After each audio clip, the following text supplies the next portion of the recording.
அனுசரணை வழங்குவோர். இப்போது 250 ரூபாவுக்கு சிக்னல் 160 கிராம். இலங்கையில் லாபகரமான விலையில் ஒரு பேக்.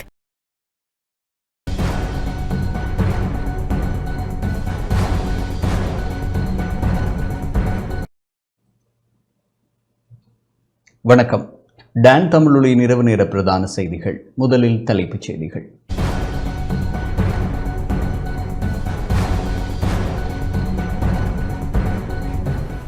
முன்னாள் ராஜாங்க அமைச்சர் சதாசிவம் வியாழேந்திரன் எதிர்வரும் ஏப்ரல் மாதம் 1ஆம் தேதி வரை விளக்கமறியலில். தேசபந்து தென்னக்கோனுக்கு எதிராக நம்பிக்கையில்லா பிரேரணை சமர்ப்பிப்பு. ராணுவ தரப்பினர் மீது பிரித்தானியா விதித்துள்ள தடையை வரவேற்பதாக சிவஞானம் ஸ்ரீதரன் அறிக்கை. முப்படைக்கு களங்கம் விளைவிக்கும் வகையில் திட்டமிட்ட செயற்பாடுகள் முன்னெடுக்கப்படுவதாக நாமல் ராஜபக்ஷ கவலை. யாழ் மாவட்ட ஒருங்கிணைப்பு குழு கூட்டம் நாடாளுமன்ற உறுப்பினர்களின் தர்க்கத்தை அடுத்து இடைநிறுத்தம். நாளை வவுனியாவில் இலங்கை இந்திய மீனவர்களுக்கு இடையிலான பேச்சுவார்த்தை.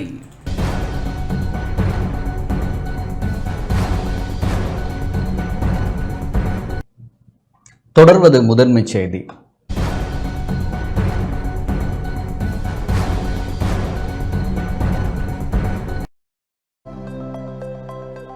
அனுசரணை வழங்குவோர். சில பந்தங்கள் வாழ்நாள் முழுவதற்கும். நிப்பான் சிமெண்ட். முன்னாள் ராஜாங்க அமைச்சர் சதாசிவம் வியாழேந்திரன் விளக்கமறியலில் வைக்கப்பட்டுள்ளார். முன்னாள் ராஜாங்க அமைச்சர் சதாசிவம் வியாழேந்திரன் இன்று லஞ்ச ஊழல் ஆணைக்குழு அதிகாரிகளால் கைது செய்யப்பட்ட நிலையில் விளக்கமறியலில் வைக்கப்பட்டுள்ளார். இன்று மாலை கொழும்பு புதுக்கடை நீதவான் நீதிமன்றத்தில் முன்னிலைப்படுத்தப்பட்ட நிலையில் எதிர்வரும் ஏப்ரல் மாதம் 1ஆம் தேதி வரை விளக்கமறியலில் வைக்கப்பட்டுள்ளார்.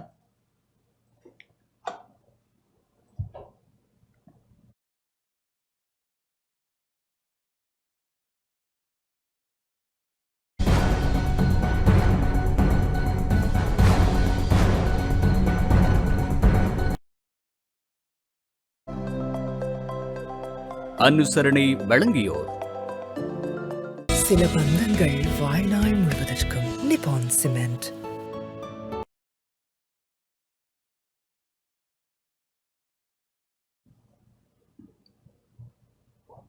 தேசபந்து தென்னக்கோனுக்கு எதிராக நம்பிக்கையில்லா பிரேரணை சமர்ப்பிக்கப்பட்டுள்ளது. போலீஸ் அதிபர் தேசபந்து தென்னக்கோனை பதவியிலிருந்து நீக்குமாறு வலியுறுத்தி அவருக்கு எதிராக நம்பிக்கையில்லா பிரேரணை ஒன்று தேசிய மக்கள் சக்தி நாடாளுமன்ற உறுப்பினர்களால் சபாநாயகர் ஜெகத் விக்ரமரட்னவிடம் இன்று கையளிக்கப்பட்டது. இது தொடர்பில் பிரதி தொழில் அமைச்சர் மஹிந்த ஜெயசிங்க ஊடகங்களுக்கு விளக்கம் அளித்தார். පොලිස්පති දේශබන්දු තෙන්නකෝන්ව දූරෙන් ඉවත් කිරීම සඳහා වන යෝජනාවක් බාර දුන්න කතානායකතුමාට போலீஸ் மா அதிபர் தேசபந்து தென்னக்கோனை பதவியிலிருந்து நீக்குமாறு கோரிய தேசிய மக்கள் சக்தியில் அங்கம் வகிக்கும் நாடாளுமன்ற உறுப்பினர்கள் 115 பேரின் கையொப்பத்துடன் பிரேரணையொன்றை சபாநாயகரிடம் கையளித்துள்ளோம். மோசடி பற்றிய குற்றச்சாட்டு, அதிகாரத்தை மிக மோசமான முறையில் துஷ்பிரயோகம் செய்துள்ளமை, கடமையை செய்ய தவறியமை, பதவிக்காலத்தில் பக்கசார்பாக செயற்பட்டமை ஆகிய காரணங்களை அடிப்படையாக கொண்டே நாம் சபாநாயகரிடம் பிரேரணையை முன்வைத்துள்ளோம். சபாநாயகர் சார்பாக அடுத்த கட்ட நடவடிக்கைகள் விரைவாக முன்னெடுக்கப்படும் என எதிர்பார்க்கிறோம். எதிர்வரும் ஏப்ரல் மாதம் 8ஆம் தேதி நாடாளுமன்றம் கூடும் போது இந்த பிரேரணை நாடாளுமன்றத்தில் சமர்ப்பிக்கப்படும். நீதிமன்றத்தின் ஊடாகவும் பிடியாணை பிறப்பிக்கப்பட்டு தேடப்பட்டு வந்த போலீஸ் மா அதிபரை பதவி நீக்கம் செய்வதற்கு எதிர்க்கட்சியினரும் ஒத்துழைப்பார்கள் என நம்புகிறோம். පොලිස්පති දේශබන්දු තෙන්නකෝන්ව දූරෙන් ඉවත් කිරීම සඳහා වන යෝජනාවක් බාර දුන්න කතානායකතුමාට போலீஸ் மாதிபர் தேசபந்து தென்னக்கோனுக்கு எதிராக அரசாங்கம் நம்பிக்கையில்லா பிரேரணையை கொண்டு வந்துள்ளது.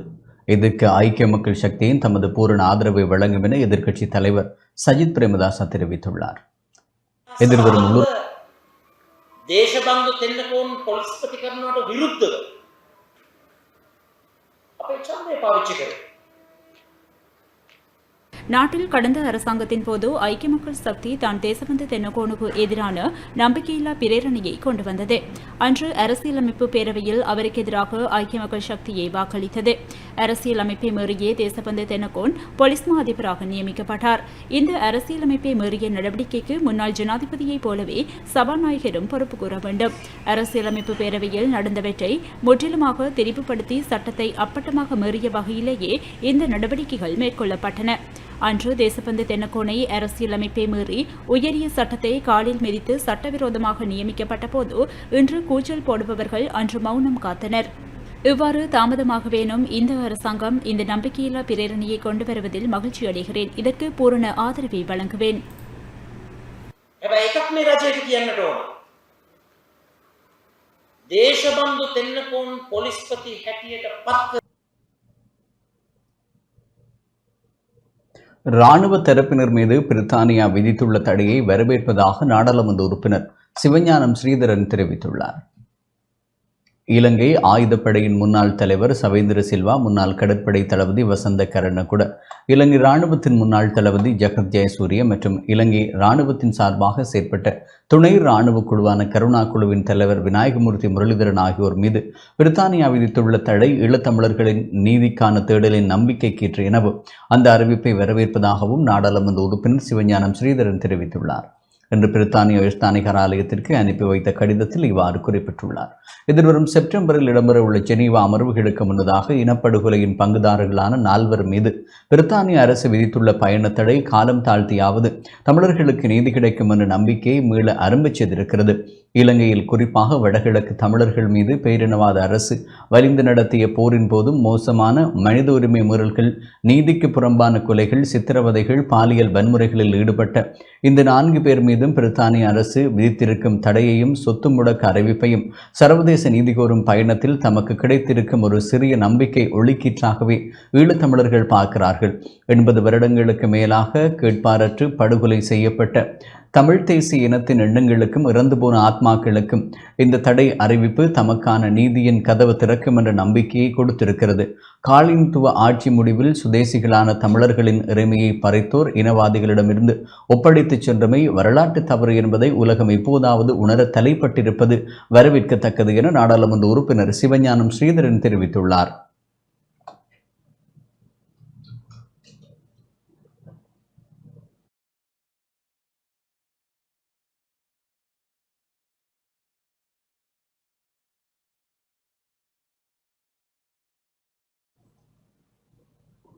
முப்படையினதும் போலீசாரினதும் நன்மதிப்புக்கு களங்கம் விளைவிக்கும் வகையில் திட்டமிட்ட செயற்பாடுகள் முன்னெடுக்கப்படுவதாக ஸ்ரீலங்கா பொதுஜன பெரமுனவின் நாடாளுமன்ற உறுப்பினர் நாமல் ராஜபக்ஷ தெரிவித்துள்ளார்.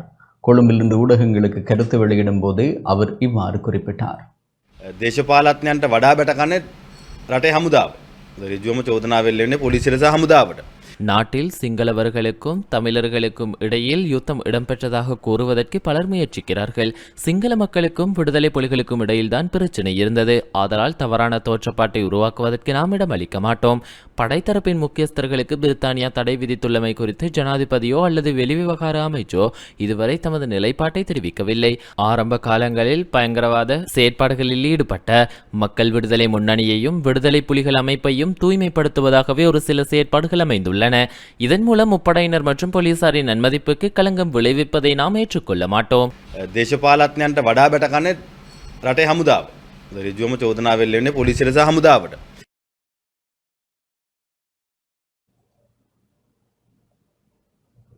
நாட்டுக்காக தங்களை அர்ப்பணித்துள்ள இராணுவத்தை விட்டுக் கொடுக்கப் போவதில்லை என்ற செய்தியை ஜனாதிபதி அனுரகுமார திசாநாயக்க சர்வதேசத்திற்கு கூற வேண்டும் என ஸ்ரீலங்கா பொதுஜன பெரமுன கோரிக்கை விடுத்துள்ளது. கொழும்பில் இன்று இடம்பெற்ற ஊடகவியலாளர் சந்திப்பின் போதே அக்கட்சியின் பொதுச் செயலாளர் சாகர காரியவசம் இந்த கோரிக்கையை முன்வைத்தார். සිදු කිරීම කියන කාරණාවට කරක් කියලා තමයි ජාත්‍යන්තර මාධ්‍ය වාර්තා කරලා තියෙන්නේ. මේ අපේ රටේ තියුනේ මහා භයානක ත්‍රස්තවාද. உலகத்தில் உள்ள மிக மோசமான பயங்கரவாத அமைப்பை இராணுவத்தினரே தோற்கடித்தார்கள். இந்நிலையில் அதற்கு பங்களிப்பு வழங்கிய படைத்தளபதிகளுக்கு பிரித்தானியா தடை விதித்திருப்பது நாட்டை நேசிக்கும் மக்களுக்கு கவலையளிப்பதாக உள்ளது. நாட்டில் யுத்தம் நிறைவடைந்து 15 வருடங்களாகியுள்ளது. யாழ்ப்பாணத்தில் உள்ள மக்கள் கூட யுத்தம் என்ற ஒன்றை மறந்து சிங்கள தலைவர்களுக்கு ஆதரவளித்துள்ளார்கள். இந்நிலையில் இப்போது பிரித்தானியா எடுத்துள்ள நடவடிக்கை எமக்கு பிரச்சினையாகும். இதன் பின்னணியில் யார் இருக்கிறார்கள் என்பதையும் நாம் ஆராய வேண்டியுள்ளது. 15 வருடங்களுக்கு பின்னர் போர் குற்றச்சாட்டு என்ற போர்வையில் படைத்தளபதிகளுக்கு எதிராக நடவடிக்கை எடுப்பதற்காகவே இவ்வாறான செயற்பாடுகள் முன்னெடுக்கப்படுகின்றன. இந்த விடயம் தொடர்பில் அரசாங்கத்தின் நிலைப்பாட்டை ஜனாதிபதி அனுரகுமார திசாநாயக்க சர்வதேசத்துக்கு அறிவிக்க வேண்டும். මේ LTT සංවිධානය තමයි ලෝකෙ තිවිච්ච භයානකම ත්‍රස්තවාදී සංවිධාන හැටියට பயங்கரவாதத்திற்கு ஆதரவளிக்கும் நோக்கில் மேற்குலக நாடுகள் செயற்பட்டு வருவதாக தேசிய சுதந்திர முன்னணியின் தலைவர் விமல் வீரவன்ச தெரிவித்துள்ளார். கொழும்பில் இன்று ஊடகங்களுக்கு கருத்து தெரிவிக்கும் போது இவ்வாறு குறிப்பிட்டார். වර්තමාන ආණ්ඩුව අපට පේනවා ඇමරිකා එක්සත් ජනපදයත් එක්ක ඉතා කුළුපග සබඳතාවයක නියැලී ඉන්නවා. நாட்டில் யுத்தம் இடம்பெற்ற போது விடுதலை புலிகள் என்ற உலகின் மிகப்பெரிய பயங்கரவாத அமைப்பை நமது இராணுவத்தினரே ஒழித்தார்கள். விடுதலை புலிகளே மனித உரிமை மீறல்களில் ஈடுபட்டார்கள். ஆயினும் பயங்கரவாதத்துக்கு புத்துயிரளிக்கும் நடவடிக்கையில் அமெரிக்கா உள்ளிட்ட நாடுகள் செயற்படுகின்றன. இறுதிக்கட்ட யுத்தத்தின் போது புலிகளின் தலைவர்களையும் முக்கியஸ்தர்களையும் அழைத்து செல்வதற்காக அமெரிக்க கப்பல் இலங்கைக்கு வந்தது. வெளிநாட்டு ராஜதந்திரிகள் பலர் நாட்டுக்கு வருகை தந்து அரசாங்கத்துக்கு அழுத்தங்களை பிரயோகிக்க முயற்சித்தனர். ஐக்கிய நாடுகள் சபையின் அப்போதைய பொதுச் செயலாளர் பான் கீமூன் வருகை தரவிருந்தார். எனினும் அன்றிருந்த அரசு தலைவரால் சாணக்கியமாக இந்த விடயங்கள் முறையடிக்கப்பட்டன. இப்போது பயங்கரவாதத்துக்கு வெள்ளை சாயம் பூசும் முயற்சியில் அமெரிக்கா உள்ளிட்ட நாடுகள் இயங்கி வருகின்றன. அமெரிக்காவுடன் நெருங்கிய தொடர்பை கொண்டிருக்கும் அரசாங்கம் இது குறித்து உரிய தீர்மானத்தை எடுக்க வேண்டும். මෙවැනි අවස්ථාවක් සඳහා ප්‍රයෝජනයට නොගැනෙන රාජතාන්ත්‍රික සබඳතා යුද්ධයට නැති කඩුව කොස්කොටන්නද කියලා අහනවා වගේ අහන්න තමයි අපට තියෙන්නේ. ஐக்கிய நாடுகள் தமிழ் புலம்பெயர் அமைப்புகளின் கைப்பொம்மையாகியுள்ளதாக முன்னாள் நாடாளுமன்ற உறுப்பினர் உதய கமன்வில தெரிவித்துள்ளார். கொழும்பில் இன்று இடம்பெற்ற ஊடகவியலாளர் சந்திப்பின் போது அவர் இதனை தெரிவித்தார். රණවිරුවන් ගණනාවකටම එක්සත් රාජධානිය විසින් ඒ රටේ සංචාරය කිරීම ඇතුළු තහනම් ගණනාවකට ලක් කරලා තියෙනවා. யுத்தத்தை நிறைவுக்கு கொண்டு வந்த முக்கிய ராணுவ வீரர்களுக்கு எதிராக சில ஐரோப்பிய நாடுகள் பயணத்தடை விதித்துள்ளன. ராணுவ வீரர்கள் யுத்தத்தை நிறைவுக்கு கொண்டு வரவில்லையாயின் எம்மால் நாட்டில் அமைதியாக இருந்திருக்க முடியாது. ஆகவே நாட்டு மக்கள் இராணுவத்தினரின் உரிமைகளை பாதுகாப்பதற்காக குரல் கொடுக்க வேண்டியது அவசியமாகும். அதேபோன்று ஐரோப்பிய நாடுகளின் அரசியல்வாதிகளையும் புலம்பெயர் பிரிவினைவாத அமைப்புகளைச் சேர்ந்தவர்கள் தமது வலைக்குள் சிக்குற வைத்துள்ளனர். அதன் காரணமாக ஐரோப்பிய நாடுகள் தமிழ் பிரிவினைவாத அமைப்புகளின் கைபொம்மைகள் ஆகியுள்ளன. அதன் காரணமாகவே ஐக்கிய நாடுகள் சபை நம்முடைய இராணுவத்தினருக்கு எதிரான தீர்மானத்தை எடுத்துள்ளது. ஆகவே ஐக்கிய நாடுகளிடம் 3 கேள்விகளை எழுப்ப விரும்புகின்றோம். யுத்த குற்றத்தை நம்முடைய நாட்டின் இராணுவத்தினர் மேற்கொண்டார்கள் என்பதை உறுதிப்படுத்த ஐக்கிய நாடுகளின் அரசாங்கம் மேற்கொண்டுள்ள விசாரணைகள் என்ன? பயங்கரவாதத்தை முடிவுக்கு கொண்டு வந்தவர்கள் எவ்வாறு குற்றவாளிகளாக முடியும்? අපේ රණවිරුවන් යුදාපරාධ කරුවන් කියලා තීරණය කරන්න එක්සත් රාජධානයේ ආණ්ඩුව සිදු කළ පරීක්ෂණය කුමක්ද? முன்னாள் படை தளபதிகள் மற்றும் விநாயகமூர்த்தி முரளிதரன் ஆகியோருக்கு பிரித்தானியா விதித்துள்ள தடைக்கு அரசாங்கம் எதிர்ப்பை வெளியிட வேண்டும் என ஸ்ரீலங்கா பொதுஜன பெரமுனவின் முன்னாள் நாடாளுமன்ற உறுப்பினர் சரத் வீரசேகர தெரிவித்துள்ளார். கொழும்பில் இன்று இடம்பெற்ற ஊடகவியலாளர் சந்திப்பின் போதே அவர் இதனை குறிப்பிட்டுள்ளார். අඩ්මිරාල් නායක හමුදාවේ හමුදාධිපති සහ විනයාගමූර්ති මුරලිදරන් මේ අයට විරුද්ධව பாதுகாப்பு படைகளின் முன்னாள் பிரதானி ஷவேந்திர சில்வா, முன்னாள் கடற்படை தளபதி வசந்த கரண்ணாகொட, முன்னாள் இராணுவ தளபதி ஜெகத் ஜெயசூரிய மற்றும் விநாயகமூர்த்தி முரளிதரன் ஆகியோருக்கு பிரித்தானியா தடை விதித்துள்ளது. கடுமையான மனித உரிமை மீறல்களில் ஈடுபடாத இவர்கள் மீது குற்றம் சுமத்தப்பட்டுள்ளது. விடுதலை புலிகள் அமைப்பின் சர்வதேச வலையமைப்பு லண்டனில் இயங்குகிறது. அந்த அமைப்புக்கு அவர்கள் பாதுகாப்பு வழங்குகிறார்கள். யுத்த காலத்தில் நாட்டிலிருந்து தப்பிச் சென்ற விடுதலை புலி உறுப்பினர்கள் ஏராளமானோர் லண்டனிலேயே வசிக்கிறார்கள். அவர்கள் வசதி படைத்தவர்கள் என்பதாலும் வாக்குகள் அவசியம் என்பதற்காகவும் பிரித்தானிய அரசாங்கத்தை வலியுறுத்தி இவ்வாறான செயற்பாடுகளை முன்னெடுக்கிறார்கள். ஆகவே பயங்கரவாதத்தை ஒழித்தவர்களுக்கு எதிராக பிரித்தானியா செயற்பட்டுள்ளமை முற்றுமுழுதாக தவறானது. இதனை கண்டித்து அரசாங்கம் தனது எதிர்ப்பை வெளியிட வேண்டும். ඇත්ත වශයෙන්ම බ්‍රිතාන්‍ය රජය මේ ගත්ත තීරණයට සම්පූර්ණයෙන්ම ලැජ්ජා වෙන්න ඕනේ. තමන්ගේ ප්‍රතිපත්ති මේ වගේ දෙමළ ඡන්දවලට සහ දෙමළ අයගේ මුදල් වලට පාවා දීම ගැන මම හිතන්නේ රජය මේකට සම්පූර්ණයෙන්ම විරුද්ධත්වය ප්‍රකාශ කළ යුතුයි. மத நல்லிணக்கம் பாதிக்கப்படும் வகையில் அரசாங்கம் செயற்பட்டால் மக்கள் வீதிக்கு இறங்கி போராடுவார்கள் என 2ஆம் தலைமுறை அமைப்பின் பிரசார செயலாளர் ஷேனக் அபேசிங்க தெரிவித்துள்ளார். கொழும்பில் இன்று ஊடகங்களுக்கு கருத்து வெளியிடும் போதே அவர் இவ்வாறு குறிப்பிட்டார். ආරක්ෂක අමාත්‍යාංශයේ ලේකම්වරයාගෙන් ඇහුවාම ඔහු උත්තරයක් දෙනවා. ඔහු කියනවා මම මේ සම්බන්ධයෙන් දන්නේ නැහැලු. මට මේ සම්බන්ධයෙන් දැනගන්න තිබුණලු. ඒක නිකන් ආරංචියක් වගේ එකක්ලු ආවේ. මට මේ සම්බන්ධයෙන් තව හොයලා බලලා யாழ்ப்பாணம் தையிட்டி விகாரையில் பௌத்த துறவிகளுக்கு தானம் வழங்குவதற்கு தயாராக இருந்த இராணுவத்தினர் அங்கிருந்து வெளியேற்றப்பட்டுள்ளார்கள். அதற்கு யார் உத்தரவிட்டார்கள் என்பதை அரசாங்கம் அல்லது பாதுகாப்பு அமைச்சு தெளிவுபடுத்த வேண்டும். மத கலாசார நல்லிணக்கத்தை சிதைத்துவிட்டு அரசாங்கத்தால் ஒருபோது முன்னேற முடியாது. அவ்வாறு இடம்பெறுமாயின் மக்கள் வீதிகளில் இறங்கி போராடுவார்கள். மேலும் நமது ராணுவ வீரர்களை வேட்டையாடுவதற்காகவே பிரித்தானியா தடை விதித்துள்ளது. அதுகுறித்து தனக்கு தெரியாது என பாதுகாப்பு அமைச்சின் செயலாளர் தெரிவித்துள்ளார். இதனை எவ்வாறு ஏற்றுக்கொள்ள முடியும்? ஆதலால் இந்த விடயத்தில் அரசாங்கத்தின் நிலைப்பாடு என்னவென்பதை ஜனாதிபதி அனுரகுமார திசாநாயக்க அறிவிக்க வேண்டும். උත්තරයක් දෙන්නලු. මේ අර බංකුවක් අරගෙන ඇවිල්ලා ටියුෂන් ගන්න එන්න කියපු ආරක්ෂක අමාත්‍යාංශයේ ලේකම්වරයා. ඒතකොට මේ ආකාරයට නම් ආරක්ෂක අමාත්‍යාංශයේ ලේකම්වරයාගේ හැසිරීම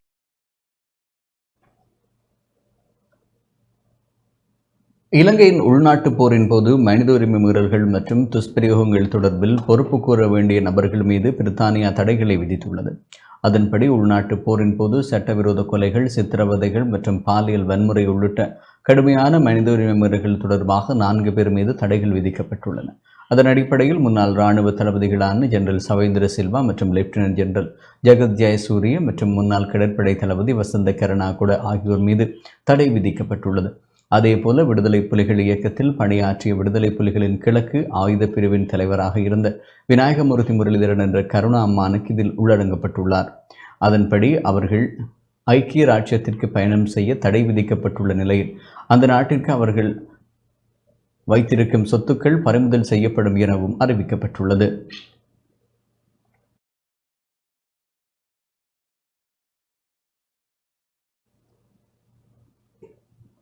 இதேவேளை இலங்கை அதிகாரிகளுக்கு எதிரான பிரிட்டன் விதித்துள்ள தடைகளை வரவேற்றுள்ள கனடாவின் நீதியமைச்சர் ஹரி ஆனந்த சங்கரி இலங்கையில் பொறுப்புக்கூறலை நோக்கி மற்றொரு முக்கியமான நடவடிக்கை இது என தெரிவித்துள்ளார். எக்ஸ் தளத்தில் இட்டுள்ள பதிவில் அவர் இதனை குறிப்பிட்டுள்ளார். இலங்கை அதிகாரிகளுக்கு எதிராக பிரிட்டன் தடைகளை விதித்துள்ளதை நான் வரவேற்கிறேன். இலங்கையில் பொறுப்புக்கூறலை நோக்கிய மற்றொரு முக்கியமான நடவடிக்கை இது. 2023 கனடா மஹிந்த ராஜபக்ஷ, கோட்டபாய ராஜபக்ஷ ஆகியோருக்கு எதிராக விதித்த தடைகளை தொடர்ந்து பிரிட்டனும் தடைகளை விதித்துள்ளது. இலங்கையில் தண்டனையின் பிடியிலிருந்து விடுவிக்கப்படும் கலாச்சாரத்தை முடிவிற்கு கொண்டு வருவதற்கும் சமாதானத்தை ஏற்படுத்துவதற்கும் கனடா தொடர்ந்து பாடுபடும் என ஹரி ஆனந்த சங்கரி தெரிவித்துள்ளார்.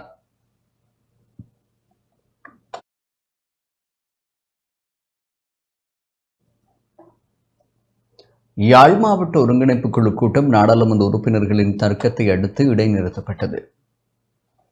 யாழ்ப்பாணம் ஒருங்கிணைப்பு குழு கூட்டத்தில் நாடாளுமன்ற உறுப்பினர்களான அர்ஜுனா மற்றும் இளங்குமரன் ஆகியோருக்கு இடையில் ஏற்பட்ட வாக்குவாதத்தால் கூட்டம் இடைநிறுத்தப்பட்டது. நாடாளுமன்ற உறுப்பினர்களுக்கிடையே ஏற்பட்ட வாய்த்தர்க்கம் முற்றி கடும் குழப்ப நிலை ஏற்பட்டதை அடுத்து கூட்டத்தின் தலைவர் அமைச்சர் சந்திரசேகரம் கூட்டத்தை இடைநிறுத்தினார்.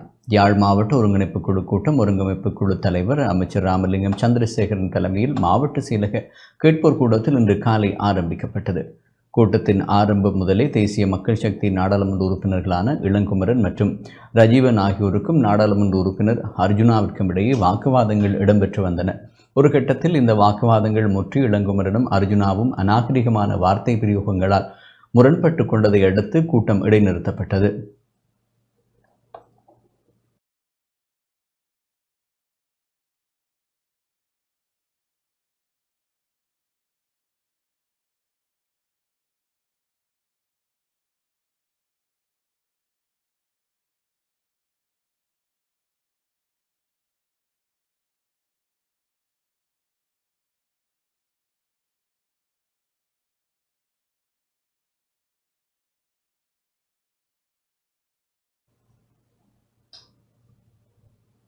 இன்றைய கூட்டம் தொடர்பாக ஊடகங்களுக்கு கருத்து தெரிவித்த அமைச்சர் ராமலிங்கம் சந்திரசேகர், எத்தடைவரினும் யாழ் மாவட்டத்திற்குரிய அபிவிருத்தி திட்டங்கள் தொடரும், அவை உரிய வகையில் முன்னெடுக்கப்படும் என தெரிவித்தார். விசேடமாக எங்கள் எல்லோருக்குமே தெரியும், இந்த வரவு செலவு திட்டம் முடிந்ததன் பிறகு அந்த வரவு செலவு திட்டத்தால் ஒதுக்கப்பட்ட நிதிகளை விசேடமாக வடமாகாணத்துக்கான விசேடமாக யாழ் மாவட்டத்துக்கான நிதி ஒதுக்கீடுகளை சரிவர கணக்காய்வு செய்து கொள்வதற்கும் அந்த அபிவிருத்தி திட்டங்களை முன்னெடுப்பதற்கான கூட்டமே இந்த அபிவிருத்தி குழு கூட்டம் என்பது. ஆனால் இன்றைக்கு மிகவும் வேதனைக்குரிய விடயம் என்னவென்றால் வேறு எதுவும் அல்ல, இந்த அபிவிருத்தி திட்டங்களை பற்றி ஆராய்ந்து பேச இருந்த இந்த கூட்டத்தில் என்னமோ அந்த சிவபூசையில் கரடி பூந்த மாதிரி ஆன சம்பவங்களும் இடம்பெற்றிருக்கின்றது. எங்களுடைய நோக்கம் குறிக்கோள் எல்லாமே, எங்களுடைய அரசாங்கத்தினுடைய நோக்கமும் குறிக்கோள் எல்லாமே வேறு எதுவுமில்லை, இந்த பிரதேசத்தினுடைய அபிவிருத்தியாகும். அப்போ இந்த முக்கியமானது ஏனென்றால் இதில் அதிகாரிகளுடைய அங்கீகாரத்தை பெற்றுக்கொள்ள வேண்டும், அதிகாரிகளுடைய தெளிவினை ஏற்படுத்தி கொள்ள வேண்டும், அதிகாரிகளுடைய கருத்துக்களை உள்வாங்கிக் கொள்ள வேண்டிய ஒரு கூட்டமாகவே இந்த கூட்டம் இருந்திருக்க வேண்டும். ஆனால் இன்றைக்கு மிகவும் துரதிர்ஷ்டமான சம்பவங்கள் இடம்பெற்றது. ஒரு பாராளுமன்ற உறுப்பினர் இந்த தொல்லைகள் தாங்க முடியாது எழுந்து போயிருக்கின்றார்கள். அது மாத்திரமல்ல, மற்றவர்களும் கூட பாரிய மன உளைச்சலுக்கு உள்ளான ஒரு நிலைமையும் காணப்படுகின்றது. அப்போ அந்த வகையில் எந்த விதத்திலும் யாருடைய பேச்சுக்கும் செவிமடுக்காத, கட்டுப்படுத்த முடியாத நபர்களுடைய செயற்பாடுகளின் காரணமாக இந்த கூட்டம் பல்வேறு குளறுபடிகளுக்கு மத்தியில் கூட இருந்த போதிலும் கூட எங்களுடைய அபிவிருத்தி திட்டங்கள் எல்லாமே நாங்கள் முன்னெடுத்திருக்கின்றோம். அதனால் அந்த முன்னெடுக்கப்பட்ட வேலைகள் அனைத்தையும் இந்த வருட இறுதிக்குள் நிச்சயமாக யாழ் மாவட்டத்தில் நாங்கள் செய்து முடிப்போம். நாட்டில் எந்த ஒரு இடத்திலும் எந்த ஒரு மாவட்ட அபிவிருத்தி குழு கூட்டத்திலும் இடம்பெறாத நிகழ்வுகள் இப்போது யாழ்ப்பாணத்தில் இடம்பெற்று வருகின்றது. இந்த ஒரே ஒரு நபரின் காரணமாக. இன்றைய கூட்டத்தில் வடக்கு மாகாண ஆளுநர் நாகலிங்கம் வேதநாயகன், மாவட்ட அரசு அதிபர் மருதலிங்கம் பிரதீபன், நாடாளுமன்ற உறுப்பினர்களான கருணாநாதன் இளங்குமரன், ஜே ரஜீவன், ஸ்ரீபவானந்த ராஜா, சிவஞானம் ஸ்ரீதரன், ராமலிங்கம் அர்ஜுனா, வடமாகாண சபை அவைத்தலைவர் CVK சிவஞானம் உள்ளிட்டவர்களும், திணைக்களங்களின் பதவி நிலை அதிகாரிகள், பிரதேச செயலாளர்கள், பிரதேச சபைகளின் செயலாளர்கள், பாதுகாப்பு தரப்பினர், அதிகாரிகள் மற்றும் பிரதேச அதிகாரிகள் என பலரும் கலந்து கொண்டனர். யாழ்ப்பாணம் ஒருங்கிணைப்பு குழு கூட்டத்தில் தனிப்பட்ட விடயத்தை முன்னிறுத்தி 2 நாடாளுமன்ற உறுப்பினர்களிடையே கடும் வாய் தர்க்கம் ஏற்பட்டதால் கூட்டத்தில் சில நிமிடங்கள் அமைதியின்மை ஏற்பட்டிருந்தது. தனிப்பட்ட அரசியல் விவகாரங்கள் மற்றும் தனிநபர் அவதூறுகளை கட்டுப்படுத்தும் ஆற்றல் ஒருங்கிணைப்பு குழு தலைவருக்கு இயலாமையை சுட்டிக்காட்டி கூட்டத்தில் இருந்து நாடாளுமன்ற உறுப்பினர் சிவஞானம் ஸ்ரீதரன் வெளியேறினார். வலிகாமம் வடக்கில் முன்னெடுக்கப்படும் மின் இணைப்பு விடயம் தொடர்பில் விவாதம் முன்வைக்கப்பட்ட போது ஆளும் தரப்பு நாடாளுமன்ற உறுப்பினரான இளங்குமரன் மற்றும் நாடாளுமன்ற உறுப்பினர் அர்ஜுனா இடையே ஏற்பட்ட வாக்குவாதம் அவர்களது தனிப்பட்ட விடயங்களை முன்னிறுத்தியதாக மாறியது. இந்நிலையில் குறித்த விவாதத்தை இடைநிறுத்துமாறு நாடாளுமன்ற உறுப்பினர் ஸ்ரீதரன் ஒருங்கிணைப்பு குழு தலைவரிடம் வலியுறுத்திய போதும் வாக்குவாதம் தொடர்ந்தது. இதனையடுத்து நாடாளுமன்ற உறுப்பினர் ஸ்ரீதரன் கூட்டத்தை விட்டு வெளியேறினார். யாழ்ப்பாண மாவட்ட ஒருங்கிணைப்பு குழு கூட்டம் என்பது ஒரு யாழ்ப்பாண மாவட்டத்தினுடைய அபிவிருத்தி தொடர்பாக நிதானமாக, பொறுமையோடு, பொறுப்புணர்வோடு அந்த விடயங்களை கையாண்டு அடுத்த அபிவிருத்தி பற்றி பேசப்பட வேண்டிய கூட்டம். ஆனால் இந்த கூட்டத்தில் வந்தால் அதிகாரிகளை கூட்டிக் கொண்டு வச்சுட்டு அதிகாரிகள் மீது நடவடிக்கை எடுக்கிறதும், அவர்களை கீழ்த்தரப்படுத்துறதும், அல்லது அவருடைய செயல்பாடுகளை முடக்கிற மாதிரியான மக்கள் மீதிகள் நடந்து கொள்வதை தலைமை கட்டுப்படுத்த வேணும். தலைவராக இருக்கிறவர் ஒரு கூட்டத்தை கட்டுப்படுத்தி அதுக்குரிய ஒழுங்குமுறையை மேற்கொள்ள வேணும். அதை கட்டுப்படுத்த முடியவில்லை என்றால் இப்படியே தொடர்ந்து இந்த கூட்டங்களில் பங்கு பெற்றதில் இந்த அர்த்தமும் இல்லை. இது ஒரு பிரயோசனம் இல்லாத கூட்டம். அதனால் நான் இடையில இந்த கூட்டத்தை விட்டு வலிக்கிட்டு இருக்கிறேன். இது ஒரு ஆரோக்கியமான கூட்டமாக அமைய இல்லை. பேசக்கூடாது. ஏற்கனவே முதல் அதில் அஜெண்டாவிலும் சொல்லப்பட்டது தேர்தல் விஷயங்கள் இல்லை என்று. ஆனால் தொடர்ந்து அதிகாரிகளை ஒரு வலிந்து இழுத்து அவர்கள் மீது குற்றம் காண்றதிலேயே இவ்வளவு காலம் இந்த அபிவிருத்தி நடக்க இல்லையா, அல்லது இந்த அதிகாரிகள் செயல்பட இல்லையா? இப்போ தொடர்ச்சியாக அவ்வாறான நடவடிக்கைகளை நம்ம நிறுத்த வேணும். இது ஒரு ஒழுங்குமுறைக்கு வர வேணும். அதுக்காகத்தான் நாங்கள் இன்றைக்கு ஒரு செயல்பாட்டை முன்வச்சிருக்கிறோம். அதை சொல்லியும் இருக்கிறேன். ஈழமக்கள் ஜனநாயக கட்சி மன்னார் பிரதேச சபைக்கான கட்டுப்பணத்தை செலுத்தியுள்ளது. எதிர்வரும் உள்ளூராட்சி சபை தேர்தலில் மன்னார் மக்கள் கடந்த கால அனுபவங்களை கருத்தில் கொண்டு சேவையாற்றக்கூடிய நபர்களை தெரிவு செய்ய வேண்டும் என ஈழமக்கள் ஜனநாயக கட்சியின் செயலாளர் நாயகமும் முன்னாள் அமைச்சருமான டக்ளஸ் தேவானந்தா தெரிவித்துள்ளார். இன்று மன்னார் பிரதேச சபைக்கான கட்டுப்பணத்தை மன்னார் தேர்தல் அலுவலகத்தில் செலுத்திய பின்னர் ஊடகங்களுக்கு கருத்து வெளியிடுகையிலேயே இவ்வாறு குறிப்பிட்டார். இருக்கிற தேர்தலில் மன்னார் மக்கள் தங்களுடைய கடந்த கால அனுபவங்களை கருத்தில் கொண்டு தங்களுக்கு சேவையாற்றக்கூடியவர்களை அடையாளம் கண்டு சரியானவர்களை அவர்கள் தெரிவு செய்வார்கள் என்று நான் நம்புகின்றேன். அந்த வகையில் நம்முடைய மாவட்ட அமைப்பாளர் மற்றும் கட்சியினுடைய முக்கியஸ்தர்கள், செயல்பாட்டாளர்களை நான் இங்கு வந்து அதை கையளித்திருக்கின்றேன். இந்த முறை மன்னார் மாவட்டத்தில் 2 சபைகளுக்கு தான் நாங்கள் கட்டுப்பணம் செலுத்தி போட்டி போடுகின்றோம். வருங்காலங்களில் கடந்த காலத்தை போல எல்லா சபைகளிலையும் கலந்து கொண்டு போட்டி போட்டு அந்த சபைகளை கைப்பற்றுவோம் என்று நம்புகின்றேன். யாழ் மாவட்டத்தில் 17 சபைகளுக்கும் நாங்கள் கட்டுப்பணம் செலுத்தி வேட்புமனு வெற்றிகரமாக தாக்கல் செய்திருக்கின்றோம். கிளிநொச்சி பூனகிரி பிரதேச சபையில் போட்டியிடுவதற்கான கட்டுப்பணத்தை மாவட்ட தேர்தல் அலுவலகத்தில் ஈழமக்கள் ஜனநாயக கட்சி இன்று காலை செலுத்தியுள்ளது. கட்சியின் செயலாளர் நாயகமும் முன்னாள் அமைச்சருமான டக்ளஸ் தேவானந்தா கட்டுப்பணத்தை செலுத்தினார். பூனகிரி, மன்னார் மற்றும் தெகியத்த, கண்டி ஆகிய பிரதேச சபைகளுக்குமான கட்டுப்பணம் செலுத்தும் நடவடிக்கை நாளை நண்பகலுடன் நிறைவடைகின்றமை குறிப்பிடத்தக்கது. அதாவது பூனகிரி பிரதேச சபைக்கான கட்டுப்பணத்தை செலுத்துவதற்கு இன்று வந்திருக்கின்றேன். நாங்கள் கடந்த காலத்தில் ஈழமக்கள் ஜனநாயக கட்சி பூனகிரி மக்களுக்கு பல சேவைகளை ஆற்றியிருக்கின்றது. அந்த வகையில் இந்த தேர்தலில் பங்கெடுக்கின்ற போட்டி போடுகின்ற பொறுப்பு இல்லை கடமை எங்களுக்கு இருக்கின்றது. மக்களும் தங்களுடைய கடமையை சரிவர செய்வார்கள் என்று நம்புகின்றேன். ஜனநாயக தமிழ் தேசிய கூட்டமைப்பு கிளிநொச்சி மாவட்டத்தின் பூனகிரி பிரதேச சபைக்கான வேட்புமனுவை தாக்கல் செய்துள்ளது. இன்றைய தினம் கிளிநொச்சி மாவட்ட செயலகத்தில் முன்னாள் நாடாளுமன்ற உறுப்பினர் சந்திரகுமார் தலைமையில் வேட்புமனு தாக்கல் செய்யப்பட்டது. ஜனநாயக தமிழ் தேசிய கூட்டணி சார்பாக பூனகிரி பிரதேச சபைக்கான வேட்பு மனுவை நாங்கள் தாக்கல் செய்திருக்கின்றோம். கிட்டத்தட்ட 21 உறுப்பினர்களை தெரிவு செய்யும் அந்த சபைக்கு கரைச்சி பிரதேச சபையின் வேட்பு மனு நிராகரிக்கப்பட்டது. அந்த நிராகரிக்கப்பட்டது தவறு என்பதை நாங்கள் வலியுறுத்தி உச்சநீதிமன்றத்தில் இன்று வழக்கு தாக்கல் செய்யப்பட்டிருக்கின்றது. ஏனைய இடங்களிலும் அதே போல தவறு என்று அவர்களால் சுட்டிக்காட்டப்பட்ட விடயம் தவறு அல்ல, சரியாகத்தான் நாங்கள் நியமன பத்திரத்தை தாக்கல் செய்திருக்கின்றோம் என்பதை நிரூபிப்பதற்காகவும் இந்த தேர்தலிலே கலந்து கொள்ளும் என்பதை நிரூபிப்பதற்காகவும் நாங்கள் இந்த வழக்கை தாக்கல் செய்திருக்கின்றோம். எங்களது தரப்பிலே கணிசமான பெண்கள் போட்டியிடுகின்றார்கள். 45% இளமாக்களைத்தான் நாங்கள் களத்திலே இறக்கி இருக்கின்றோம். சில அரசியல் தரப்புகள் பெண்களை அரசியலில் இறங்குவதை ஊக்குவிப்பதாகவே இருக்க வேண்டுமே தவிர பெண்களை இழிவுபடுத்துகிற மாதிரி தயவு செய்து யாரும் செய்ய வேண்டாம்.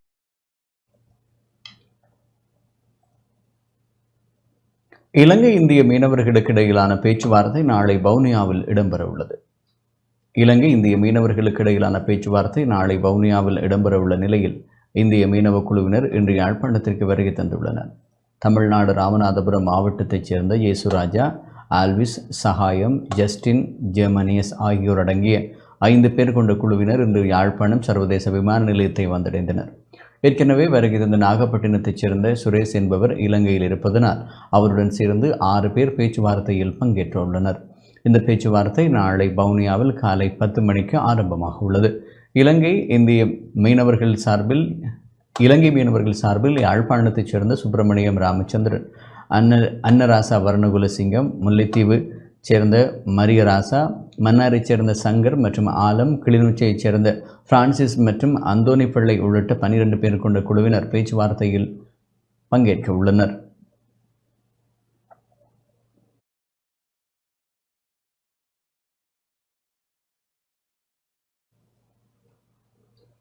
நல்லெண்ண அடிப்படையிலும் நட்பு ரீதியிலும் இந்திய மீனவ பிரதிநிதிகளை நாளைய தினம் இலங்கையில் சந்திக்க உள்ளதாக வடக்கு மாகாண கடற்றொழில் சம்மேளன பிரதிநிதி வர்ணகுலசிங்கம் தெரிவித்துள்ளார். இன்று யாழ்ப்பாணம் வடமராட்சி ஊடக இல்லத்தில் நடத்திய ஊடக சந்திப்பின் போது இவ்வாறு குறிப்பிட்டார்.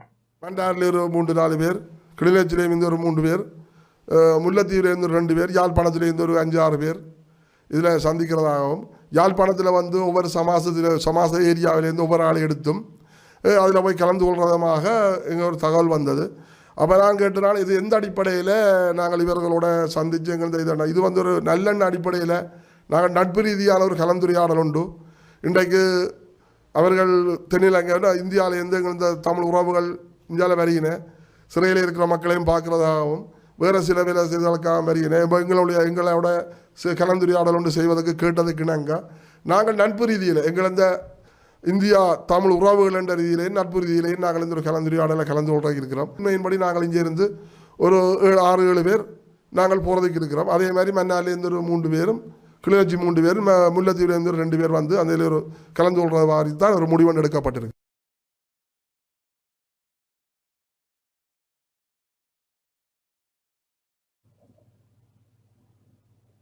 மட்டக்களப்பு காத்தான்குடி மீரா பாலிகா தேசிய பாடசாலைக்கு எதிராக போலியான குற்றச்சாட்டுகள் முன்வைக்கப்படுவதாக பாடசாலை நிர்வாகம் கவலை வெளியிட்டுள்ளது.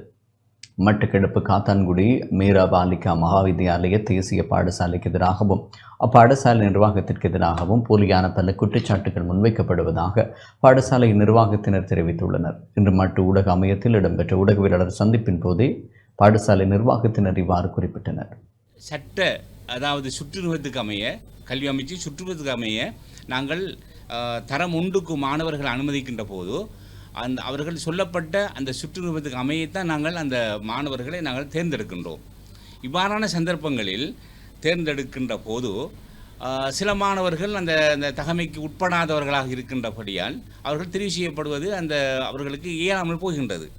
இவ்வாறான சந்தர்ப்பங்களில் நாங்கள் அந்த தெரிவு செய்யப்பட்ட பட்டியலை நாங்கள் போட்டு அதன் பிறகு தெரிவு செய்யப்படாதவர்கள் அப்பீல் போர்டு அதாவது மேன்முறையீடு செய்வதற்கு சந்தர்ப்பம் வழங்கி அந்த மேன்முறை செய்வதற்காக வேண்டி கல்வி அமைச்சிலிருந்து ஒரு பணிப்பாளர் அவர் தலைமையிலே ஒரு சபை கூடி அதிலேயும் தெரிவு செய்யப்படாத அந்த சுற்றுவத்துக்கு அமைய தெரிவு செய்யப்படாத அந்த பிள்ளைகளின் பெற்றோர்கள் எங்களது பாடசாலையை பற்றி தேவையில்லாத முறையிலே அதாவது அந்த மீடியாக்களில் அதாவது அந்த வாட்ஸ்அப்புகளில் மற்றது ஃபேஸ்புக்குகளில் பேக் ஐடிகளில் எங்களுடைய பாடசாலையை பற்றி ஒரு மோசமான ஒரு தகவலை கொடுத்திருக்கின்றார்கள். பாலியல் சம்மதமாக லஞ்சம் கேட்டதாக ஒரு பெண்மணியிடம் கேட்டதாக கூட ஒரு அநியாயமான ஒரு அபாண்டத்தை சுமத்தி அந்த பிள்ளை சேர்க்கறதுக்காக வேண்டி அந்த பிள்ளை சேர்க்கறதுக்காக வேண்டி இவ்வாறான ஒரு அபாண்டத்தை சுமத்தி என் மீது போட்டிருக்கின்றார்கள். இந்த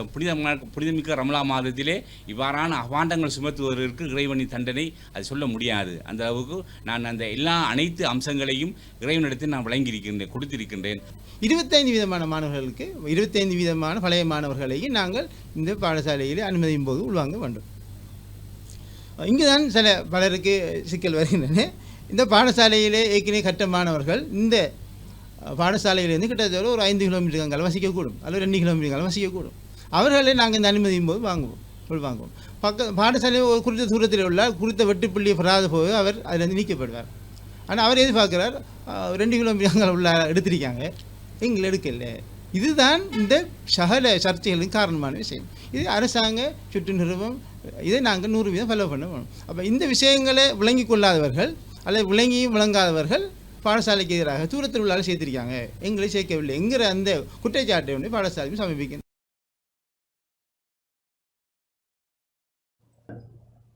நுவரேலியா லிந்துலை சுகாதார வைத்திய அதிகாரி காரியாலய திறப்பு விழா இன்று இடம்பெற்றது.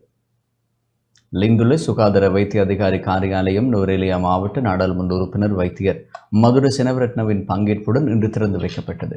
இதற்கு முன்னதாக பயன்படுத்திய நுவரேலியா பிராந்திய சுகாதார வைத்திய அதிகாரிகள் பிரிவுக்குட்பட்ட லிந்துலை சுகாதார வைத்திய அதிகாரி காரியாலயமும் அமைந்துள்ள கட்டிடத்தின் பின்புறத்தில் காணப்படும் பாரிய மண்மேட்டிலிருந்து மண் சரிவு மற்றும் பாறைகள் சரிந்து விழும் அபாயம் காரணமாக அவ்விடத்திலிருந்து வெளியேறி நுவரேலியா மாவட்ட பிராந்திய சுகாதார சபைகள் பணிப்பாளர் விசேட வைத்திய நிபுணர் அசேல பெரேராவை லிந்துலை சுகாதார வைத்திய அதிகாரி வைத்தியர் ரெஷ்னி உள்ளிட்ட சுகாதார அதிகாரிகள் சந்தித்து இப்பிரச்சினைக்கு நிரந்தர தீர்வினை பெற்றுத்தருமாறு கோரிக்கை விடுத்திருந்தனர். இதற்கு அமைவாக இப்புதிய கட்டிடத்தை அமைத்து பொதுமக்களின் பாவனைக்காக திறந்து வைக்கப்பட்டதுடன் நிகழ்வில் விசேட அதிதிகள் பாடசாலை மாணவர்களின் மேலையத்தையே வாத்திய இசையுடன் வரவேற்கப்பட்டதை அடுத்து தொடர்ந்து விசேட பூஜையும் இடம்பெற்றமை குறிப்பிடத்தக்கது.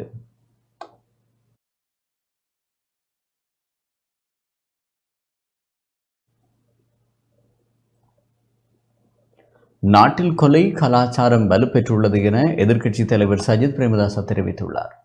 பாதாள உலகத்திற்கு கீழ்ப்படிந்த நாடு இன்று கட்டியெழுப்பப்பட்டுள்ளதாக எதிர்க்கட்சித் தலைவர் சஜித் பிரேமதாச தெரிவித்துள்ளார். எதிர்வரும் உள்ளூராட்சி மன்ற தேர்தலை இலக்காக கொண்டு ஐக்கிய மக்கள் சக்தியின் அனுராதபுரம் மாவட்ட வேட்பாளர்களுடனான சந்திப்பு ஒன்று நேற்று மாலை அனுராதபுரம் நகரில் இடம்பெற்றது. இதில் கலந்து கொண்டு உரையாற்றும் போதே எதிர்க்கட்சித் தலைவர் சஜித் பிரேமதாச இவ்வாறு குறிப்பிட்டார். ஜனதாவගේ ආරක්ෂාවත් paludu වෙලා தற்போது சமூகம் கொலை கலாசாரத்திற்கும் பாதாள உலக குழுக்களுக்கும் இரையாக்கப்பட்டுள்ளன. சட்டம் அமுல்படுத்தப்படுவதாக தெரியவில்லை. நாட்டில் சட்டம் அமுலில் இல்லை. கைது செய்ய உத்தரவு பிறப்பிக்கப்பட்ட பொலிஸ்மா அதிபரை கூட இந்த அரசாங்கத்தால் கண்டுபிடிக்க முடியவில்லை. தற்போதைய அரசாங்கத்தின் புலனாய்வுத்துறையின் இயலுமை எங்கனம் என்பதை இவ்வாறானதொரு சூழ்நிலையை வைத்து ஊகிக்க முடிகிறது. நீதிமன்றில் துப்பாக்கிச்சூடு நடத்தி கொலை செய்ய சதித்திட்டம் தீட்டிய சந்தேக நபர் இதுவரையில் கண்டுபிடிக்கப்படவில்லை. இதன் காரணமாக மக்களின் உயிர் பாதுகாப்புடன் தேசிய பாதுகாப்பும் சவாலுக்குட்படுத்தப்பட்டுள்ளது. இதுகுறித்து பேசும் போதும் கேள்வி எழுப்பும் போதும் தேசிய பாதுகாப்பில் எந்த பிரச்சினைக்கும் இல்லை என்று அரசாங்கம் கூறி வருகிறது. ஆனால் அண்மையில் தவினுவர பிரதேசத்தில் கூட இரட்டை கொலை சம்பவம் இடம்பெற்றுள்ளது. கொலை கும்பல்கள் எங்கும் பரவி மக்கள் அச்சமின்றி சந்தேகமின்றி வாழும் வாய்ப்பை இழந்துள்ளனர். வளமான நாடு அழகான வாழ்க்கையை உருவாக்குவோம் என்று கூறிக்கொண்டு ஆட்சிக்கு வந்த திசைகாட்டி அரசாங்கம் இன்று வாழ முடியாத நாட்டை உருவாக்கி பாதாள உலகத்திற்கு கீழ்ப்படிந்த ஒரு வாழ்க்கையை கட்டியெழுப்பியுள்ளனர். අද ජනතාවගේ ආරක්ෂාවත් පළුදු වෙලා. உள்ளூராட்சி மன்ற தேர்தலில் அரசாங்கத்திற்கு மக்கள் தகுந்த பாடம் புகட்டுவார்கள் என பொதுஜன பெரமுனவின் பொதுச் செயலாளர் சாகர காரியவசம் தெரிவித்துள்ளார்.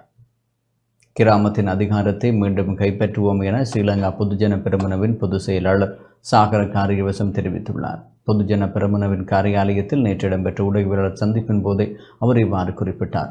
உள்ளூராட்சி மன்ற தேர்தலுக்கு நாடளாவிய ரீதியில் வேட்புமனுக்களை தாக்கல் செய்துள்ளோம். தாக்கல் செய்யப்பட்டுள்ள வேட்புமனுக்களில் 263 மனுக்கள் ஏற்றுக்கொள்ளப்பட்டுள்ளன. பிறப்பு சான்றிதழில் செல்லுபடி காலம் காரணமாக ஒரு சில வேட்புமனுக்கள் ரத்து செய்யப்பட்டுள்ளன. இவ்விடயம் தொடர்பில் நீதிமன்றத்தை நாடுவோம். 2018 ஆண்டு நடைபெற்ற உள்ளூராட்சி மன்ற தேர்தலில் பெருமளவிலான உள்ளூராட்சி அதிகார சபைகளை கைப்பற்றினோம். அதனைத் தொடர்ந்து நடைபெற்ற ஜனாதிபதி தேர்தல் மற்றும் பொது தேர்தலில் அமோக வெற்றி பெற்றோம். இம்முறை நடைபெறவுள்ள உள்ளூராட்சி மன்ற தேர்தலில் மீண்டும் கிராமத்தின் அதிகாரத்தை கைப்பற்றுவோம். தேசிய மக்கள் சக்தி போலியான வாக்குறுதிகள் மற்றும் 75 ஆண்டுகால அரசாங்கங்கள் மீதான வெறுப்பு ஆகியவற்றை முன்னிலைப்படுத்தி ஆட்சிக்கு வந்தது. ஜனாதிபதி பதவிக்கு வந்து 6 மாதங்கள் நிறைவடைந்துள்ள நிலையில் மக்களுக்கு வழங்கிய எந்த ஒரு வாக்குறுதிகளையும் நிறைவேற்றவில்லை. தேசிய மக்கள் சக்தி தலைமையிலான அரசாங்கத்தின் பொய்யை மக்கள் தற்போது நன்கு விளங்கிக் கொண்டுள்ளார்கள். ஆகவே நடைபெறவுள்ள உள்ளூராட்சி மன்ற தேர்தலில் அரசாங்கத்திற்கு மக்கள் தகுந்த பாடம் புகட்டுவார்கள். முன்னாள் ஜனாதிபதி மஹிந்த ராஜபக்ஷவின் உத்தியோகபூர்வ இல்ல விவகாரத்தை அரசாங்கம் தற்போது மறந்துவிட்டது. வீட்டை விட்டு வெளியேறுமாறு உத்தியோகபூர்வமாக அறிவித்தால் அவர் நிச்சயம் வீட்டை விட்டு வெளியேறுவார் எனவும் குறிப்பிட்டார். සඳහා නාම යෝජනා භාරදීම සිදු කරා.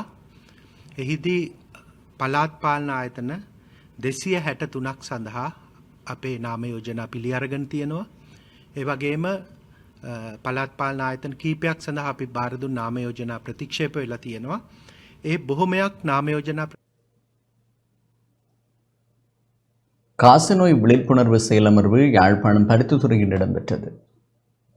காசநோய் தொடர்பான விழிப்புணர்வு செயலமர்வு இன்று யாழ்ப்பாணம் பருத்தித்துறை ஆதார வைத்தியசாலையில் இடம்பெற்றது. இதில் பருத்தித்துறை ஆதார வைத்தியசாலை வைத்தியர்களான சத்தியமூர்த்தி மற்றும் பிரசாத், தொற்று நோயியல் பிரிவின் வைத்தியர்கள், சுகாதாரத்துறை பணியாளர்கள் மற்றும் பொதுமக்கள் என பலர் பங்கேற்றனர். காசநோயானது ஒரு கொடிய ஒரு பாக்டீரிய தொற்று நோயாகும். இது ஒவ்வொரு மனிதனிலிருந்து மற்றவருக்கு பரவக்கூடிய நோய். உலகளாவிய ரீதியில் பார்த்தோமானால் தற்போதைய நிலையின்படி காவாசிக்கு மேலான மக்களிடம் நோயானது காணப்படுகின்றது. பொதுவாக இந்நோயானது ஆசிய நாடுகளில், ஆப்பிரிக்க நாடுகளில் கூடுதலாக காணப்படுகின்றது. உலக சுகாதார அமைப்பின் அறிக்கையின்படி ஒவ்வொரு வருடமும் 14,000 நோயாளர்கள் கண்டறியப்பட வேண்டும். ஆயினும் இன்று நாம் 10,000 நோயாளர்களை கண்டுபிடிக்கக்கூடிய ஒவ்வொரு வருடம். நீங்கள் உங்கள் உறவினர்களுக்கு, நண்பர்களுக்கு இதை பற்றி ஒரு விழிப்புணர்வை கூறுவதன் மூலம் நோயிலிருந்து நாம் நம்மையும் பாதுகாத்து, எமது உறவினரையும் பாதுகாத்து, எமது சமூகத்தையும் பாதுகாக்க முடியும். இந்நோயை பற்றி சிறந்த ஒரு அறிவை எல்லோரும் பெற்றிருக்க வேண்டும். எவ்வளவு விரைவாக நாங்களும் எங்களுடைய உடலை, உளத்தை மேம்படுத்துவதற்கு நோயிலிருந்து நாங்கள் நம்மை காப்பாற்றிக் கொள்ள வேண்டும். கசநோயின் கருப்பொருள் அர்ப்பணிப்பு, முதலீடு, வழங்குதல். இதன் மூலம் இந்நோயை எமது சமூகத்திலிருந்து நாங்கள் தடுத்து கொள்ள முடியும். நாங்கள் ஆரோக்கியமாக வாழ முடியும். யாழ்ப்பாண குடாநாட்டை பொறுத்தளவில் மார்பு சிகிச்சை நிலையம் யாழ்ப்பாணை பகுதியில் உள்ளது. அங்கே திறம்பட 7 நாட்களும் அவர்கள் வேலை செய்கின்றார்கள். சளி மாதிரிகளை சோதிக்கின்றார்கள். அதற்குரிய ரிப்போர்ட்டுகள் உடனுக்குடன் பெற்றுக்கொள்ள முடியும். யாழ் மாவட்டத்தில் 4 ஆதார வைத்தியசாலைகள் உள்ளன. நீங்கள் நோய்க்குரிய இதை அஞ்சாது இதற்குரிய பரிசோதனைகள் செய்வதன் மூலம் நோயை கண்டுபிடிக்க முடியும். போசாக்கு இன்மையால் இது கூடுதலாக காணப்படுகின்றது. செவி நோய் உள்ளவர்களுக்கும் இது கூடுதலாக தாக்குகின்றது. 5 வயதுக்குட்பட்ட குழந்தைகளுக்கும் இந்நோயானது கூடுதலாக வரக்கூடிய சாத்தியக்கூறு கூடுதலாக உள்ளது. காசநோய்க்கு மருந்துகள் சில வேளையில் ஒரு வருட கால பகுதிக்கும் கொடுக்க வேண்டிய கட்டாயம் இருக்கு. ஒரு நோயாளிக்கு காசநோய் என்று சந்தேகித்து அவர்களுக்கு பரிசோதனைகள் மேற்கொள்ளப்பட்டு காசநோய் உறுதிப்படுத்தும் இடத்து அவர்களுக்குரிய மருந்துகள் என்னென்ன மருந்துகள் எவ்வளவு காலம் கொடுக்க வேண்டியது என்பது வைத்திய ஆலோசனையின்படி தான் தீர்மானிக்கப்படும். மருந்துகள் ஒழுங்காக எடுத்து தொடர்ச்சியான சிகிச்சை கண்காணிப்புகள் இருப்பதன் மூலம் உங்களுடைய காசநோயை முற்றாக குணப்படுத்தி உங்களுக்கு மட்டுமல்ல நீங்களும் அந்த நோயிலிருந்து குணமடைவதன் மூலமும் அதேபோல உங்களிலிருந்து மற்றவர்களுக்கு பரவாமல் இருப்பதை உறுதிப்படுத்துவதற்காகவும் நீங்கள் கட்டாயமாக மருந்து எடுக்க வேண்டும். காசநோய் வருகின்ற பொழுது சுவாசப்பையிலே பல மாற்றங்கள் ஏற்படும். அதனால் உங்கள் சுவாசப்பை பாதிக்கப்பட்டு சுவாசப்பை முற்றுமுழுதாக பலதறிந்த நிலைமையில 2-3 கிழமைகளுக்கு மேற்பட்ட இருமல், பசியின்மை, உடல் மெலிவு, இருமும் போது நெஞ்சு நோவு, அது இருமும் போது ரத்தம் வெளியேறுதல் போன்ற அறிகுறிகளுடன் அனுமதிக்கப்படுகின்ற பொழுது காசநோய் பொதுவாக இருக்கலாம் என்று சொல்லி ஒருவரிலிருந்து இன்னொருவருக்கு இருமும் போதும் அல்லது தும்மும் போதும் மற்றவர்களுக்கு பரவுகின்றது. கிளிநொச்சி புளியம்பொக்கனி நாகதம்பிரான் ஆலய பொங்கல் உற்சவ ஏற்பாடுகள் பூர்த்தியடைந்துள்ளதாக மாவட்ட பதில் அரசு அதிபர் எஸ். முரளிதரன் தெரிவித்துள்ளார். வரலாற்று சிறப்புமிக்க கிளிநொச்சி கரைச்சி புளியம்பொக்கனி நாகதம்பிரான் ஆலய பொங்கல் உற்சவம் எதிர்வரும் 11ஆம் தேதி நடைபெறவுள்ள நிலையில் பொங்கலுக்கான அனைத்து ஏற்பாடுகளும் பூர்த்தியடைந்துள்ளதாக மாவட்ட பதில் அரசு அதிபர் எஸ். முரளிதரன் தெரிவித்துள்ளார். இன்றைய தினம் ஊடகங்களுக்கு கருத்து தெரிவிக்கும் போதே அவர் இதனை தெரிவித்தார். வரலாற்று புகழ்மிக்க கிளிநொச்சி மாவட்டத்தினுடைய கரைச்சி பிரதேச புளியம்பொக்கனை நாகதம்பிரான் ஆலயத்தினுடைய பங்குனி உத்தர பொங்கல் சித்திரை 4ஆம் தேதி விளக்கு வைத்தலுடன் ஆரம்பித்து 11ஆம் தேதி பொங்கலுடன் இது நடைபெற இருக்கின்றது. அந்த வகையிலே இதற்கான ஏற்பாடுகள் மாவட்ட மட்டத்திலே ஒழுங்கு செய்யப்பட்டிருக்கின்றது. வழமை போல இந்த வருடமும் பெருந்தொகையான அடியார்கள் பங்கு பெற்றுவார்கள் என எதிர்பார்த்து இதற்கான பூர்வாங்க ஏற்பாடுகள் பூர்த்தி செய்யப்பட்டிருக்கின்றது. அந்த வகையிலே போக்குவரத்து ஏற்பாடுகள், போலீசாரனுடைய துறையினரும் பாதுகாப்பு ஏற்பாடுகளும், இலங்கை போக்குவரத்து சபை, தனியார் போக்குவரத்து சபை என்பவற்றுடன் இணைந்து போக்குவரத்து ஏற்பாடுகள் விரிவாக மேற்கொள்ளப்பட்டிருக்கின்றது. இதற்கு அப்பால் பிரதேச சபை சுகாதார திணைக்களத்தின் ஊடாக நாளாந்தம் ஆலய சூழலை துப்புரவாக வைத்திருப்பதற்கான ஏற்பாடுகள் மற்றும் குடிநீர் வசதிகளை மேற்கொள்வதற்கான ஏற்பாடுகளும் மேற்கொள்ளப்பட்டிருக்கின்றது. மேலும் வரலாற்று புகழ்மிக்க இந்த ஆலயத்தினுடைய புனிதத்தை பாதுகாக்கும் முகமாக வருகின்ற அடியவர்கள் எங்களுடைய இந்துக்களினுடைய கலாச்சார உடையுடன் வருகை தருவதோடு ஆலயத்தினுடைய ஏனைய அடியவர்களுடைய வழிபாட்டு செயற்பாடுகளுக்கு பூரண ஒத்துழைப்பை வழங்குமாறும் கேட்டுக்கொள்கிறோம். இத்துடன் இந்த செய்திகள் நிறைவுக்கு வருகின்றன. மேலதிக செய்திகளுக்கு அது டான் நியூஸ் தொலைக்காட்சியோடு இணைந்திருங்கள். வணக்கம்.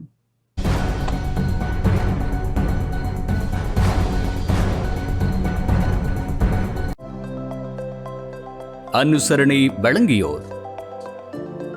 இப்போது 280 ரூபாவுக்கு சிக்னல் 160 கிராம். இலங்கையில் லாபகரமான விலையில் ஒரு பேக்.